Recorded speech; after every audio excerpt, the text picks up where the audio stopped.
नमस्कार साथियों, जय हिंद, राम राम, दुआ सलाम, सत श्री अकाल, मनक्कम, नमस्कारम। हमारे चैनल सोल्जर्स फैन यानी रियल हीरो में आपका स्वागत है। चलते हैं कम्यूटेशन ऑफ पेंशन, बेनिफिट और not.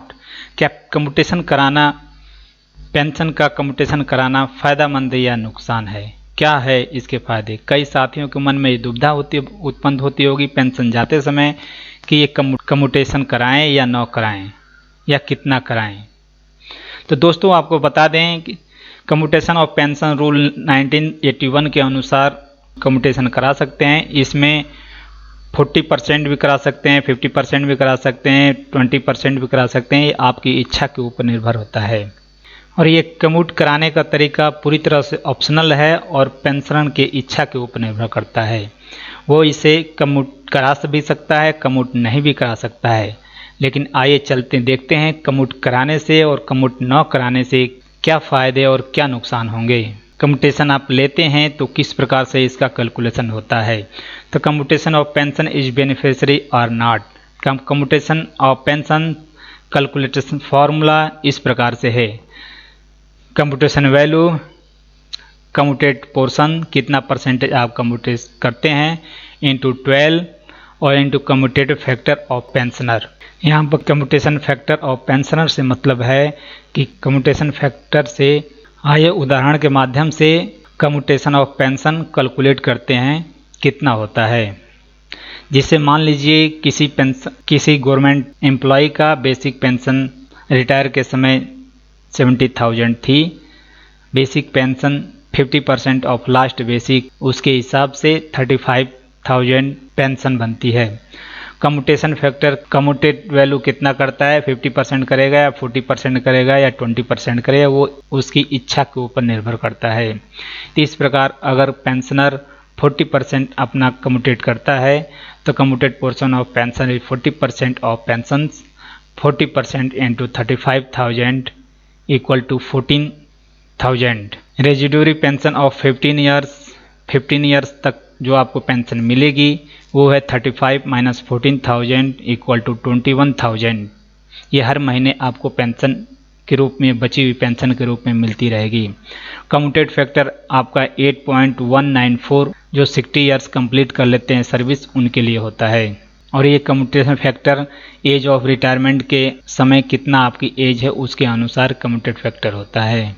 A period of deduction, period of commutation is 15 years. Pensioner will be reduce pension for 15 years, यानी पेंशनर का 15 ईयर्स तक पेंशन से डिडक्शन होता है और 15 ईयर्स तक ये डिडक्शन किया हुआ पेंशन ही उसे प्राप्त होता है। Commutation amount of pension is calculated, किस प्रकार से कैलकुलेटेड करेंगे। Commutation value equal to commuted portion into 12 in commuted factor of the pension. तो उसमें क्या है, कम्यूटेड पोर्शन कितना है, 40% लिया है मैंने, तो यहाँ पे 14,000 हो जाता है, फिर इंटू 12 और कम्यूटेड फैक्टर 8.194 है, मल्टीप्लाई करने पे 13,76,592 रुपीज़ हो जाता है। जो एम्प्लॉय ने कम्यूटेशन करा रखा है उससे फ़ायदा है या नुकसान है। तो आइए इसके आगे ये जानते हैं कि जो कम्यूटेड अप्लाई किया है उसमें कितना % इंटरेस्ट गवर्नमेंट चार्ज करती है।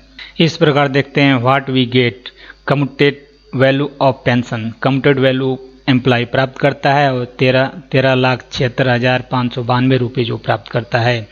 इस प्रकार से देखते हैं वो कितना वो 15 साल में पे करेगा। तो रिड्यूस अमाउंट 15 ईयर्स पे करता है, 14,000 पर मंथ पे करता है, 12 से मल्टीप्लाई कर देंगे, फिर उसको 15 ईयर्स तक वो पे करता है।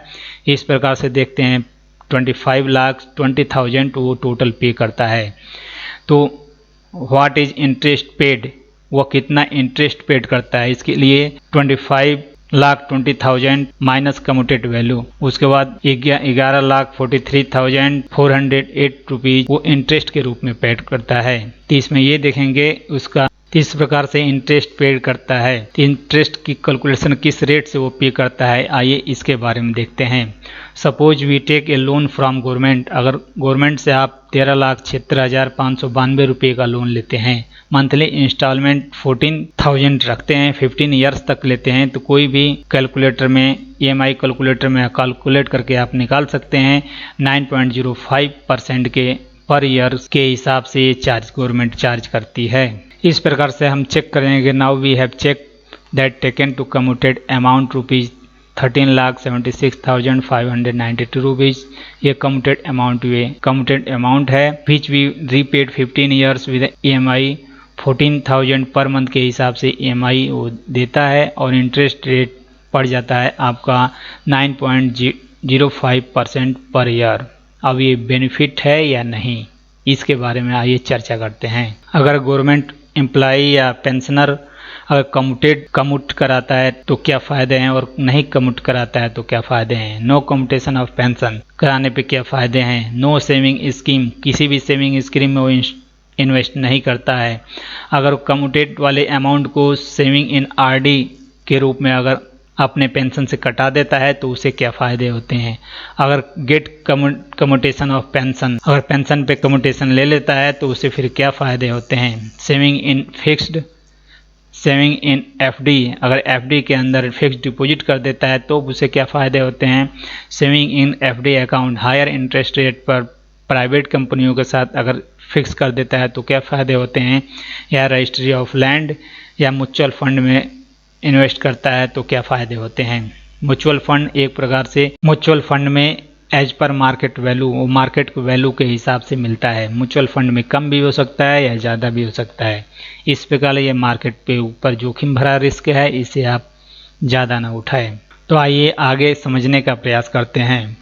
नो कम्यूटेशन ऑफ पेंशन, अगर पेंशनर कम्यूटेड वैल्यू नहीं लेता है तो उसे क्या फ़ायदे हैं। सेविंग इन RD रिकरिंग डिपॉजिट अकाउंट, अगर उतना ही मंथली इंस्टॉलमेंट इकट्ठा करके 14,000 वो इक्वल टू कम्यूटेड अमाउंट के बराबर वो RD खुलवा देता है तो उसमें क्या फ़ायदे होते हैं। Duration of RD 10 years, interest value लगभग 6.35 एज पर % पर ईयर। उसके बाद FD मेच्योरिटी पे कितना देगा, 23,46,460 रुपीज़। फिर ये 10 साल के लिए आपने कराया था, 5 साल के लिए और इन्वेस्ट 23,46,460 रुपीज़ को 5 साल के लिए पोस्ट ऑफिस में FD पर फिक्स कर देते हैं तो मैच्योरिटी वैल्यू उसकी हो जाएगी 32,77,156 रुपये। वहीं पर शेष 5 साल के लिए ड्यूरेशन ऑफ RD 14,000 का और खोल देते हैं तो उसका मैच्योरिटी 5 साल बाद मैच्योरिटी वैल्यू 9,89,956 रुपये हो जाती है।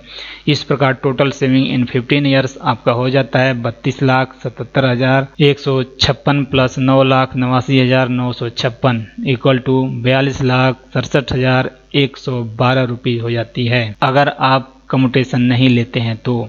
और उसके बाद आप कम्यूटेशन में कटने वाले मंथली इंस्टॉलमेंट को प्रॉपर रूप से आप मंथली इंस्टॉलमेंट के रूप में RD के अंदर आप खुलवा देते हैं। तो दूसरे केस में हम देख लेते हैं कि अगर आप एम्प्लॉय कम्यूटेशन वैल्यू ले लेता है तो क्या होता है। अगर कम्यूटेशन वैल्यू ले लेता है तो saving in FD fix deposit में कर देता है, उसे टोटल अमाउंट कम्यूटेड अमाउंट के बराबर हो जाता है। कम्यूटेशन अमाउंट के बराबर 13,76,592 rupees. Duration of FD 15 years के लिए करता है। इंटरेस्ट रेट किस हिसाब से 6.7 एक तरह से सीनियर सिटीजन्स का ये रेट है, इस हिसाब से होता है। अगर करता है तो FD मैच्योरिटी पर वैल्यू उसका होगी 36,41,426 रुपीज़। इस प्रकार टोटल सेविंग 15 ईयर्स में वो 36,41,426 रुपीज़ करता है। इस प्रकार से हम देखेंगे यही कम्यूटेशन वैल्यू अगर हायर इंटरेस्ट में अगर वो पेड करता है तो कितना होता है। तो इस प्रकार से get commutation of pension saving in fix deposit higher interest rate पर अगर पेड करता है तो कितना होता है। इन्वेस्ट अमाउंट वही कम्यूटेड अमाउंट के बराबर, ड्यूरेशन FD 15 साल के लिए और रेट ऑफ इंटरेस्ट 8% पर ईयर्स के हिसाब से कर देता है तो FD मैच्योरिटी वैल्यू 43,66,702 रुपीज़ होता है। Total saving in 15 years 43,66,782 rupees हो जाता है। इस प्रकार से तीनों कंडीशन को एक साथ हम एक जगह टेबल पे अगर कंपेयर करते हैं तो क्या होता है। कंपेयर ऑफ सेविंग अमाउंट, इसमें है नो कम्यूटेशन, इसमें है चूज कम्यूटेशन। एक पेंशनर अगर कम्यूटेशन को चूज करता है तो उसको क्या फ़ायदे होते हैं और एक पेंशनर कम्यूटेटर को चूज नहीं करता तो उसे क्या फ़ायदे होते हैं। फर्स्ट केस में देखते हैं investment amount 14,000 per month, no commutation नहीं लेता और पर मंथ 14,000 वो सेविंग करता है। दूसरे केस में है कम्यूटेशन वो अमाउंट ले लेता है और उसे किस प्रकार इन्वेस्ट करता है। तो आइए देखते हैं, अगर वो कम्यूटेशन वैल्यू नहीं लेता है तो सेविंग अकाउंट नो सेविंग, कोई भी सेविंग नहीं करता, एक तरफ वो नो कोई भी सेविंग नहीं करता तो वो 15 साल में 14,000 पर मंथ के हिसाब से 15 साल में वो 25,20,000 इकट्ठा कर पा जाता है। अगर वही सेविंग किसी भी सेविंग में अगर वो 15-14,000 सेविंग में इन्वेस्ट करता है अगर 6.35% के हिसाब से तो 42,67,112 रुपीज़ सेविंग कर लेता है। अगर वहीं देखते हैं वो चूज कम्यूटेशन के ऑप्शन को चूज करता है और पैसा लेकर वो एफडी में इन्वेस्ट कर देता है 15 साल के लिए 6.7% के हिसाब से, तो उसका 36,41,426 रुपीज़ होता है। इसी प्रकार दूसरे केस में अगर वो हायर इंटरेस्ट रेट पे किसी अदर कंपनी में या किसी में भी इन्वेस्ट कर देता है 8% के रेट से, मैच्योरिटी वैल्यू हो जाता है 43,66,782 रुपीज़। इस प्रकार से देखते हैं कि वो सेविंग नहीं कम्यूटेशन अगर नहीं लेता है तो उससे आरडी में सेविंग करके भी अगर पैसे की बचत करना चाहता है तो आरडी में सेविंग करके भी वो 42,67,112 रुपीज़ इकट्ठा कर सकता है। वहीं पे अगर वो कम्यूटेड ले लेता है, अगर उसके पास कोई खर्चे नहीं है तो वो उसे इन्वेस्ट करता है तब भी 43,66,782 रुपीज़ वो रिकवर कर लेता है। इस प्रकार से देखेंगे कम्यूटेशन वैल्यू की क्या आवश्यकताएं पड़ जाती है। किसी भी पेंशनर को at the time of retirement उसे एक बड़े अमाउंट की रिक्वायरमेंट पड़ जाती है, या परचेज ऑफ प्लॉट करता है या परचेज ऑफ हाउस के लिए या परचेज ऑफ फ्लैट के लिए या बच्चों की शादी के लिए या कोई बिजनेस ओपन करने के लिए। इस प्रकार से पेंशन कम्यूटेड लेना आवश्यक या अच्छा होता है जो ये ले लेता है। गवर्नमेंट एम्प्लॉय को कम्यूटेड करा लेना चाहिए या नहीं कराना चाहिए, ये इस बात पे डिपेंड करता है कि गवर्नमेंट एम्प्लॉय को या पेंशनर को रिटायरमेंट के बाद किसी बड़े अमाउंट की ज़रूरत है या नहीं है। मान लीजिए पेंशनर को रिटायरमेंट के समय बड़े अमाउंट की ज़रूरत है, जैसे परचेज ऑफ कोई प्लॉट खरीदना है, कोई हाउस खरीदना है या फ्लैट खरीदना है या बच्चों की शादी करनी है या कोई बिजनेस खड़ा करना है, तो इसके लिए बड़े अमाउंट की ज़रूरत पड़ेगी। इसके लिए कम्यूटेशन लिया जा सकता है और उसके लिए फ़ायदे का ऑप्शन चुनना चाहिए। फ़ायदे का ऑप्शन यही होगा कि वो कम्यूटेशन ले सकता है जिसमें वो बड़े अमाउंट की उसकी रिक्वायरमेंट पूरी हो सकती है। अगर इन केस गवर्नमेंट एम्प्लॉय को कोई ऐसी आवश्यकता, इन सब की कोई आवश्यकता नहीं है तो अगर ले लिया है हायर इंटरेस्ट रेट पर वो इन्वेस्ट कर सकता है। इससे ये फ़ायदा होगा कि इन फ्यूचर अगर कहीं पेंशनर को यानी गवर्नमेंट एम्प्लॉय को कहीं ऐसी पैसों की आवश्यकता पड़ सकती है तो उसके अकाउंट में बना रहेगा, या तो उस एफडी के ऊपर लोन भी ले सकता है या उसको तोड़ाकर अपना यूज कर सकता है। यहाँ एक बात और ध्यान रखने वाली है कि कम्यूटेशन का पीरियड 15 साल का है और 15 साल के बीच अगर खुदा न खास्ता किसी के साथ कोई हादसा हो जाता है तो फैमिली पेंशन में उसकी कटौती नहीं होगी, वो ऑलरेडी आपका उसके ऊपर इंश्योरेंस हो चुका रहता है।